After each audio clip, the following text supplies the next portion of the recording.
ഓം ശ്രീ സായിരാം. ഭഗവാന്റെ പാതാരബിന്ദങ്ങളിൽ സാഷ്ടാംഗം നമസ്കരിച്ചുകൊണ്ട് എല്ലാവർക്കും സ്വാഗതം. സന്ധ്യാവന്ദനം ഭാഗം 16, പഴംപാട്ടും പഴങ്കഥയും. ഇന്ന് നമുക്കൊരു കൃഷ്ണ കീർത്തനം പാടാം. വളരെ മനോഹരമായ കീർത്തനമാണ്. ഇതിൽ ആ തൊട്ട് അം വരെയുള്ള വാക്കുകൾ വെച്ച് നമ്മുടെ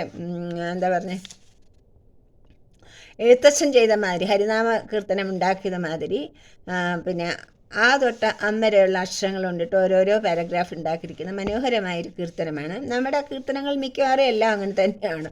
അപ്പോൾ അത് നമുക്ക് ഓർക്കാനും കുഞ്ഞുങ്ങൾക്ക്, ഞാനിത് കൊച്ചു കുട്ടിയായിരിക്കുമ്പം എനിക്ക് തോന്നുന്നു 7 വയസ്സ് 8 വയസ്സുള്ളപ്പോൾ പഠിച്ച കീർത്തനമാണ്. ഇന്ന് എനിക്ക് ഒട്ടും മറന്നിട്ടില്ല. എത്ര ദിവസം പറയാതിരുന്നാലും മറക്കില്ല. അതാണ്, കുട്ടിക്കാലത്ത് നമ്മൾ പഠിക്കുന്ന കാര്യങ്ങളൊന്നും നമ്മൾ മറക്കില്ല. അതുകൊണ്ടാണ് കുഞ്ഞിലേ തന്നെ ഇങ്ങനത്തെ നല്ല കാര്യങ്ങൾ കുഞ്ഞുങ്ങൾക്ക് പഠിപ്പിച്ചു കൊടുക്കണം എന്ന് പറയുന്നത്.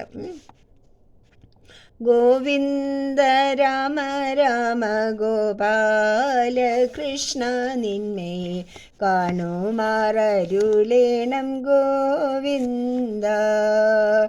അമ്പാടി തന്നിൽ മേവും ഉമ്പർ നായക നിന്മേ അൻപിനാൽ കാണാകേണം ഗോവിന്ദ. ആവോളം കൂപ്പുന്നേ ഞാൻ ദേവകി ദേവി പെറ്റ ദേവേശ ദേവദേവ ഗോവിന്ദ. ഇച്ഛയില്ലെനിക്കിനി തൊൽച്ചരണങ്ങളൊഴിഞ്ഞച്യുത മറ്റൊന്നിലും ഗോവിന്ദ. ഈരേഴു ലോകമെല്ലാം ഈരടിയായളന്ന ഈശനെ വാമനനെ ഗോവിന്ദ. ഉള്ളത്തിൽ കാണാകേണം മുല്ല പൂങ്കുഴലാളെ ഉള്ളഴിക്കുന്ന നിന്മൈ ഗോവിന്ദ.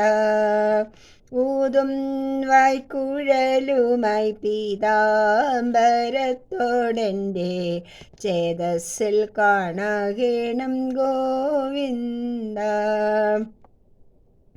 800,000 മൈക്കണ്ണീമാർ പൂജിക്കുന്ന നിന്നെ ഞാൻ കണ്ടിടാവൂ ഗോവിന്ദ.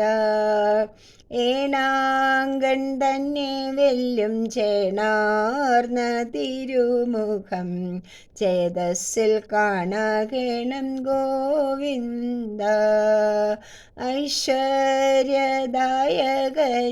കയ്യീതാ കൂപ്പുന്നേ ഞാൻ നീയൊഴിഞ്ഞില്ലേ ഗതി ഗോവിന്ദ. ഒന്നിട വിട്ടു ഗോപസുന്ദരിമാരോടൊപ്പം ഒന്നിച്ചു കളിച്ചതും ഗോവിന്ദ. ഓരോരോ ലീല പൂണ്ടു കാരുണ്യം കൊണ്ടു ധർമ്മം പാലിച്ചു വസിച്ചൊരു ഗോവിന്ദ. ഔഷധമേനി പൂണ്ട വൃന്ദാവനത്തിലെല്ലാം ഘോഷമായി ലീല ചെയ്ത ഗോവിന്ദ. അംഭോജനാഭ കൃഷ്ണ ശംഭോ പൂജിത ദേവ അൻപിനാൽ കാണാകേണം ഗോവിന്ദ. അച്യുത നിൻ ചരിത്രം അത്ഭുതം ദിനം തോറും ഉച്ചരിക്കായി വരേണം ഗോവിന്ദ. ഗോവിന്ദ രാമ രാമ ഗോപാല കൃഷ്ണ നിന്നെ കാണുമാറരുളേണം ഗോവിന്ദ. ഇന്നതുപോലെ തന്നെ ഗുരുവായൂർ മേൽശാന്തി പ്രധാന പൂജാരി, അദ്ദേഹത്തിനുണ്ടായ ഒരു അനുഭവം അതാണെന്ന് പറയാൻ പോണത്. അതിലും നമ്മൾ പഠിക്കേണ്ട പാഠം എന്താണെന്ന് വെച്ചാൽ, ഭഗവാൻ ഒരു പ്രതിമയായി ബിംബമായി നമുക്ക് തോന്നുന്നു, പക്ഷേ ഭഗവാൻ ജീവസ്സുള്ള മൂർത്തി തന്നെയാണ് അവിടെ ഇരിക്കുന്നത്. നല്ല പ്രാണപ്രതിഷ്ഠ ചെയ്ത് പ്രാണൻ ആവാഹിച്ചു വെച്ച ഭഗവാൻ ദിവസവും പൂജകൾ ചെയ്യുന്ന, അതായത് ദിവസവും നമ്മൾ ഭഗവാനെ നമ്മുടെ സങ്കല്പം കൊണ്ട് ആവാഹിച്ച് ആ പ്രതിമയിൽ ഇരുത്തിക്കൊണ്ട് അദ്ദേഹത്തിന് എല്ലാ സേവനങ്ങളും ചെയ്യുകയാണ്. ഒരു കുഞ്ഞിനെ പോലെ കുളിപ്പിക്കുക, ലാളിക്കുക, ആഹാരം കൊടുക്കുക, ഭക്ഷിക്കുക, ഉറക്കുക, എല്ലാ കാര്യങ്ങളും നമ്മൾ ഭഗവാൻ ചെയ്യുന്നത് ഏത് സങ്കല്പത്തോടു കൂടിയാണ്? ഭഗവാൻ അണിയിക്കുക, ആഭരണങ്ങൾ അണിയിക്കുക, പൂമാലകൾ അണിയിക്കുക, വസ്ത്രം മാറ്റുക, വസ്ത്രം ചാർത്തുക, ഇങ്ങനെ ഗുരുവായൂർ പ്രത്യേകിച്ച് പല തരത്തിലാണ് ഭഗവാന് അലങ്കാരങ്ങൾ. ഇത്ര തരത്തിലുള്ള രാവിലെ ഉണ്ണിക്കോണകം എടുത്തുകൊണ്ടുള്ള അലങ്കാരം തൊട്ട് പിന്നെ ഭഗവാൻ വലുതാകുന്നവരെ സുന്ദരമായ പല രീതിയിലുള്ള അലങ്കാരങ്ങളാണ് ഗുരുവായൂർ നിലവിലുള്ളത്.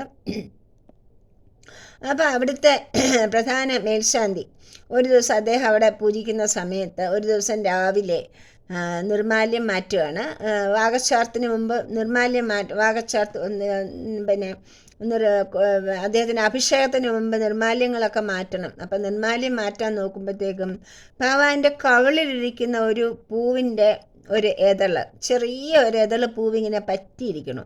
അത് എത്ര ശ്രമിച്ചിട്ടും വരുന്നില്ല. അപ്പം അദ്ദേഹം അതിനെ ഇങ്ങനെ മാന്തി നല്ല പോലെ ഇറുക്കി മാന്തി നോക്കി, എന്നിട്ടും വരുന്നില്ല. അപ്പം നല്ല ശക്തി ഉപയോഗിച്ച് മാന്തി നുള്ളി അതിനെ എടുത്തു, ആ പൂവെടുത്ത് വെച്ചു. എന്നിട്ട് പൂജ കഴിഞ്ഞ് അദ്ദേഹത്തിനൊരു റൂമുണ്ട്, മുറിയുണ്ട്. ആ മുറിയിലേക്ക് പോയി കിടന്നതും അദ്ദേഹത്തിന് കൈ പൊക്കാൻ വയ്യ. ഭയങ്കരമായ വേദന, കൈവേദന കൊണ്ട് സഹിക്കാൻ വയ്യ. കൈ പൊക്കാൻ വയ്യ, കൈ താഴ്ത്താൻ വയ്യ, കൈ അനക്കാൻ വയ്യ.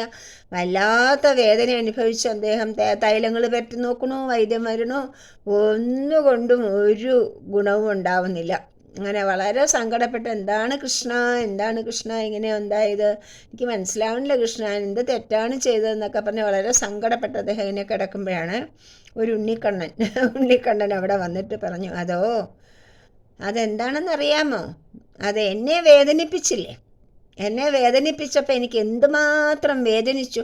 എൻ്റെ കവിളത്ത് നുള്ളി വലിച്ച് എടുത്ത് എന്നെ വേദനിപ്പിച്ചില്ലേ? അതിന് പകരം നിങ്ങൾക്ക് ആ വേദന എന്താണെന്നൊന്ന് അറിയണമല്ലോ, അതിന് തന്നെ ഞാൻ തന്നെ ചെറിയൊരു ശിക്ഷ തന്നെയാണിത് എന്ന് പറഞ്ഞു. അപ്പോൾ അദ്ദേഹത്തിന് മനസ്സിലാവില്ല. പറഞ്ഞു, ഇന്നേ ഒരു പൂവിൻ്റെ ഇതളെ വരാത്തപ്പോഴേ അത് നുള്ളി എടുത്തില്ലേ, മാന്തി നുള്ളി, എത്ര കഷ്ടപ്പെട്ട് എനിക്ക് എന്നെ എന്തുമാത്രം ദ്രോഹിച്ചിട്ടാണ് ആ പൂവിൻ്റെ ഇതളെടുത്തത്. അതുകൊണ്ട് എനിക്ക് വല്ലാതെ വേദനിച്ചു. അപ്പോൾ അങ്ങയ്ക്കും ആ വേദന അറിയേണ്ട ആവശ്യമുണ്ട് എന്ന് പറഞ്ഞുകൊണ്ടാണ് ഇപ്പം കയ്യനക്കാൻ വയ്യാത്തതെന്ന് പറഞ്ഞു.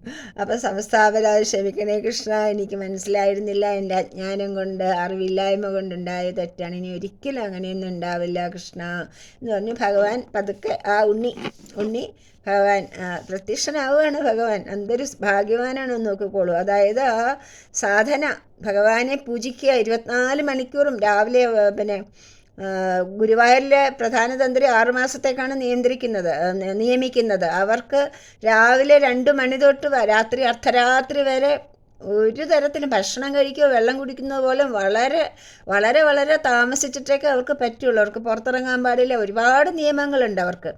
അത്രയധികം ശ്രദ്ധയോടുകൂടി അവിടെ പൂജ ചെയ്യുന്ന എല്ലാ മേൽശാന്തിമാർക്കും ഇതുപോലെയുള്ള വളരെ നല്ല ശ്രേഷ്ഠമായ അനുഭവങ്ങൾ ഭഗവാൻ ഗുരുവായൂരപ്പന് കൊടുത്തിട്ടുണ്ട് എന്ന് പറയുന്നു. പലരും അവർ പറയാറുണ്ട്, അത് യൂട്യൂബിലൊക്കെ വരാറുണ്ട്, നമുക്ക് കേൾക്കാം. ഇതുപോലെ അദ്ദേഹത്തിൻ്റെ ഭഗവാൻ പറഞ്ഞു, ഇനി മേലാൽ ഇങ്ങനെയൊന്നും ഉണ്ടാവരുത് കേട്ടോ എന്ന് പറഞ്ഞ് ഭഗവാൻ ഇന്ന് തൊട്ടതും ആ വേദന നിഷ്പ്രയാസം അപ്രത്യക്ഷമായി. അതാണ് ഭഗവത് കാരുണ്യം എന്ന് പറയുന്നത്. അപ്പം നമ്മൾ മനസ്സിലാക്കേണ്ടത്, നമ്മുടെ വീട്ടിലൊരു ഫോട്ടോ, അതൊരു കുട്ടി, ഒരു കഥ ഓർമ്മ വരികയാണ്. ഒരു കുഞ്ഞ് 10 വയസ്സുള്ള ഒരു പെൺകുട്ടിക്ക് ഭഗവാന്റെ കൃഷ്ണൻ്റെ ഒരു പടം കിട്ടി. അപ്പോൾ ആ കുട്ടിക്ക് ആ പടം കണ്ടിട്ട് ഭയങ്കര ഇഷ്ടം തോന്നി. വളരെ വല്ലാത്തൊരു സ്നേഹം, പ്രേമം, ഇഷ്ടം, പിന്നെ വാത്സല്യം, ഒരു സൗഹൃദമൊക്കെ തോന്നി ആ പടത്തിനോട്. അത്രയ്ക്ക് അട്രാക്ഷൻ തോന്നിയതുകൊണ്ട് ആ കുട്ടി പറഞ്ഞു, അമ്മ ഈ പടം ഞാൻ എടുത്തോട്ടെ എന്ന് പറഞ്ഞു. അപ്പം അമ്മ പറഞ്ഞു, മോളെടുത്തോ, അതിനെന്താ. അപ്പോൾ അവളുടെ പഠിക്കുന്ന മേശപ്പുറത്ത് നല്ല ഭംഗിയായിട്ടൊരു പട്ട് തുണിയൊക്കെ വിരിച്ച് അതിൻ്റെ മുകളിൽ ഭഗവാന്റെ ഫോട്ടോ അവിടെ സ്ഥാപിച്ചിട്ട് ദിവസവും ഒരു ചെറിയ, അമ്മയടുത്ത് പറഞ്ഞൊരു ചെറിയ വിളക്കും വാങ്ങിച്ച് ഒരു ചന്ദനത്തിരി വയ്ക്കാനുള്ള ഒരു ചെറിയ സ്റ്റാൻഡും അമ്മയടുത്ത് നിന്ന് കരസ്ഥമാക്കി അതൊക്കെ മേശപ്പുറത്ത് വെച്ച് ദിവസവും കുളിച്ചിട്ട് വന്ന് സ്കൂളിൽ പോണതിന് മുമ്പ് കുളിച്ചിട്ട് വന്നാൽ ഉടൻ തന്നെ ഭഗവാൻ കൃഷ്ണന് ഒരു പൂവൊക്കെ കൊടുത്ത് വർത്തമാനം പറഞ്ഞ് പാട്ടുപാടി പിന്നെ വിളക്ക് കത്തിച്ച് ചന്ദനത്തിരി കത്തി കൃഷ്ണ ഞാൻ പോയിട്ട് വരാം കേട്ടോ എന്നൊക്കെ പറഞ്ഞ് സ്കൂളിലും പോകും. അപ്പോൾ ആ കുട്ടിക്ക് ആ കൃഷ്ണനുമായിട്ട് അത്രയ്ക്ക് സൗഹൃദം, അത്രയ്ക്ക് സ്നേഹം. അങ്ങനെ ദിവസവും രാവിലെ കൃഷ്ണനോട് യാത്രയൊക്കെ പറഞ്ഞിട്ട് ഇങ്ങനെ പോവുകയാണ്. അപ്പോൾ അമ്മയൊക്കെ ഇതൊക്കെ കണ്ടുകൊണ്ടിരിക്കുന്നുണ്ട്. അപ്പോൾ സ്കൂളിൽ പോകണ മുമ്പ് അവൾ പഠിക്കുന്നുണ്ട്, എല്ലാ കാര്യങ്ങളും ചെയ്യുന്നുണ്ട്. അതുകൊണ്ട് എതിരൊന്നും പറയുന്നില്ല, അവൾ പൂജിക്കുന്നു. അതിനെന്താ അപ്പോൾ. അങ്ങനെ ഇരിക്കുകയാണ് എക്സാം വന്നു, പരീക്ഷ വന്നു. വർഷത്തെ അവസാന പരീക്ഷയാണ്, വളരെ പ്രധാനപ്പെട്ട പരീക്ഷയാണ്, പാസ്സാവേണ്ട പരീക്ഷയാണ്. അപ്പോൾ പറഞ്ഞു ഇങ്ങനെ കൃഷ്ണനെയും പൂജിച്ചിരുന്നാലൊന്നും പറ്റില്ല, ഒരുപാട് സമയം അതിനുവേണ്ടി നീ കളയുകയാണ്. ഒരു കാര്യം ചെയ്യൂ, അതെടുത്ത് മേശയ്ക്കകത്ത് പൂട്ടി വയ്ക്കൂ, എന്നിട്ട് മര്യാദയ്ക്ക് പഠിക്കൂ എന്ന് പറഞ്ഞ് അമ്മ വഴക്ക് പറയും. അപ്പോൾ കുട്ടി പറഞ്ഞു കൃഷ്ണ ഇങ്ങനെയൊക്കെ പറഞ്ഞു, ശരി എന്നാൽ ഞാൻ കുറച്ച് ദിവസം അകത്ത് വയ്ക്കാം കേട്ടോ എന്ന് പറഞ്ഞിട്ട് ആ പൂജ സാമഗ്രികളൊക്കെ അവിടുന്ന് മാറ്റി ഭഗവാന്റെ പടമെടുത്ത് പിന്നെ മേശയുടെ ഡ്രോയ്ക്കകത്ത് വെച്ച് ഡ്രോയിങ് അടച്ചു. ഡ്രോയ് അടച്ചാൽ എന്താ ഉണ്ടാവുക? വായു കയറുമോ? കാറ്റ് കിട്ടുമോ? ശ്വാസം മുട്ടില്ലേ? അന്ന് രാത്രിയായപ്പോൾ ഈ കുട്ടിക്ക് ഭയങ്കര ശ്വാസം മുട്ടി. കുട്ടിക്ക് ആസ്മയൊന്നും ഇല്ലാത്ത ശ്വാസം മുട്ടൊന്നും ഒരിക്കലും അനുഭവിക്കാത്തൊരു കുട്ടിയാണ്. വല്ലാത്ത ശ്വാസം മുട്ടിട്ട് എണീറ്റിരിക്കാൻ വയ്യ, നിൽക്കാൻ വയ്യ, കിടക്കാൻ വയ്യ. അച്ഛനമ്മമാർ പരിഭ്രമിക്കും. പരീക്ഷയൊക്കെ അടുത്ത് വരികയാണ്, ഈ കുട്ടിക്ക് ഇങ്ങനെ അസുഖമായ എന്താവും, എന്താണ് പ്രതിവിധി ഈശ്വര എന്നിങ്ങനെ ആലോചിച്ചപ്പം ആ കുട്ടി പിന്നെ വളരെ വളരെ വിഷമിച്ച് മരുന്നൊക്കെ കൊടുത്ത് തലയാണയൊക്കെ വെച്ച് ചാരി ഇരുത്തി വല്ലവിധേനെ ഒന്ന് ചെറുതായിട്ടൊന്ന് മയങ്ങുമ്പം ആ കുട്ടിക്ക് സ്വപ്നത്തിൽ കൃഷ്ണൻ ദർശനം കൊടുക്കുകയാണ്. എല്ലാ ഗുരുക്കന്മാർ ഭഗവാൻ ഒക്കെ നമുക്ക് പിതൃക്കൾ ഇവർക്കൊക്കെ നമുക്ക് ദർശനം തരുന്ന സ്വപ്നത്തിൽ വരുന്നത് നമ്മളുടെ ഇച്ഛ കൊണ്ടല്ല. നമ്മൾ എത്ര ഇച്ഛിച്ചാലും അവരെ നമുക്ക് കാണാൻ പറ്റില്ല. അവരുടെ ഇച്ഛ കൊണ്ട് അവർ നമുക്ക് ദർശനം തരുന്നതാണ്. നമ്മളെ സ്നേഹമുള്ള നമ്മുടെ അച്ഛനമ്മമാർ, നമ്മുടെ ഗുരുക്കന്മാർ, ഈശ്വരൻ, അവതാര പുരുഷന്മാർ, ഭഗവാൻ, കൃഷ്ണൻ, ശിവൻ, എല്ലാവരും ഭക്തന്മാർക്ക് ഒരുപാട് ദർശനങ്ങളിലൂടെ, സായിബാബയൊക്കെ എത്ര പേർക്കാണ്, എല്ലാവർക്കും ദർശനങ്ങളിലൂടെ എത്ര രോഗം മാറ്റി കൊടുക്കുന്നു. എല്ലാം ഭഗവാനും ഗുരുവായൂരപ്പനും അയ്യപ്പനും ഒക്കെ ചെയ്തിട്ടുള്ള കാര്യങ്ങളാണിത്. അപ്പം നമ്മൾ എന്താണ്, അപ്പം ഈ കുട്ടിക്ക് ശ്വാസം മുട്ടിയപ്പോൾ ഭഗവാൻ പറഞ്ഞു എന്നെ നീ എന്തിനാണ് ഇത്രയും ദിവസം കൂട്ടുകാരനായിട്ട് വെച്ചിട്ട് എന്നെ എന്തിനാണ് ഇങ്ങനെ ശ്വാസം മുട്ടിക്കണത്? എൻ്റെ ശ്വാസം മുട്ട് നിനക്കും കൂടെ കഷ്ടപ്പാട് വരുത്തട്ടെ എന്ന് വെച്ചിട്ടാണ് ഇപ്പം നിനക്ക് ശ്വാസം മുട്ടുന്നത്. എനിക്ക് ശ്വാസം മുട്ടണു, എന്നെ ആ ഡ്രോയ്ക്കകത്തൊന്ന് പുറത്തിറക്കുമെന്ന് പറഞ്ഞു. അപ്പോഴാണ് ആ കുട്ടി ഓടി അമ്മയെ വിളിച്ച് നിലവിളിച്ചിട്ട് അമ്മ വന്നപ്പോൾ പറഞ്ഞു അമ്മ പറഞ്ഞിട്ടല്ലേ ഞാൻ കൃഷ്ണനെ എടുത്ത് അകത്ത് വെച്ചത്, എനിക്കിപ്പോൾ കൃഷ്ണൻ്റെ ദർശനം കിട്ടി. കൃഷ്ണൻ പറയണു ശ്വാസം മുട്ടണു, എന്നെ പുറത്ത് കൊണ്ടുവരുമെന്ന്. അപ്പോൾ അമ്മയ്ക്ക് മനസ്സിലായി തെറ്റ്. അതായത് നമ്മുടെ മനസ്സിൻ്റെ സങ്കല്പം എത്ര തീക്ഷ്ണമാണോ അത്രയും നമുക്ക് ഭഗവാൻ, യൂണിവേഴ്സ്, നമ്മുടെ ഈ പ്രപഞ്ചവുമായിട്ട് നമുക്ക് ബന്ധം ഉണ്ടാവുകയാണ്. നമ്മുടെ മനസ്സ് എത്ര നിർമ്മലമാണോ, മനസ്സെത്ര തീക്ഷ്ണമായിട്ടുള്ള പ്രേമമുണ്ടോ, ഭഗവാനോട് അത്ര ആരാധനയുണ്ടോ, അവിടെ ഭഗവാൻ പ്രതികരിക്കും തീർച്ചയായിട്ടും. നമുക്ക് എല്ലാവർക്കും അങ്ങനെയല്ലേ ഈ ലോകത്തെ അത്ഭുതങ്ങൾ നടക്കുന്നത്. ഏത് അമ്പലങ്ങളിൽ പോയാലും, ഗുരുവായൂർ പോയാലും, അയ്യപ്പൻ്റെ അവിടെ പോയാലും, നീ ഏതെങ്കിലും പള്ളിയിൽ പോയാലും, മോസ്കിൽ പോയാലും, എല്ലായിടത്തും ലോകം മുഴുവനും, ലോകമെമ്പാടും ഭഗവാന്റെ ഭക്തന്മാർക്ക് എങ്ങനെയാണ് മിറക്കിൾസ് ഉണ്ടാവുന്നത്? ഇതുകൊണ്ടാണ് അവരുടെ മനസ്സിൻ്റെ ഭാവന ഭഗവാനുമായിട്ടുള്ള തീക്ഷ്ണമായ ആഗ്രഹം കൊണ്ട് ഭഗവാന്റെ ആ പരമാത്മ ചൈതന്യമായിട്ട് നമ്മുടെ ജീവാത്മ ചൈതന്യം കൂടിച്ചേരുന്ന ആ മുഹൂർത്തത്തിൽ അത്ഭുതങ്ങൾ സംഭവിക്കും. അപ്പോൾ ആ കുട്ടിയുടെ അമ്മയ്ക്ക് തെറ്റ് മനസ്സിലായി. ഭഗവാനെ കൃഷ്ണ ക്ഷമിക്കണേ എന്ന് പറഞ്ഞിട്ട് വേഗം ആ പടമെടുത്ത് പഴയതുപോലെ വെച്ച് പൂവൊക്കെ ചാർത്തി വിളക്കൊക്കെ കൊളുത്തി വെച്ചപ്പോൾ കുട്ടിയുടെ അസുഖം മാറി.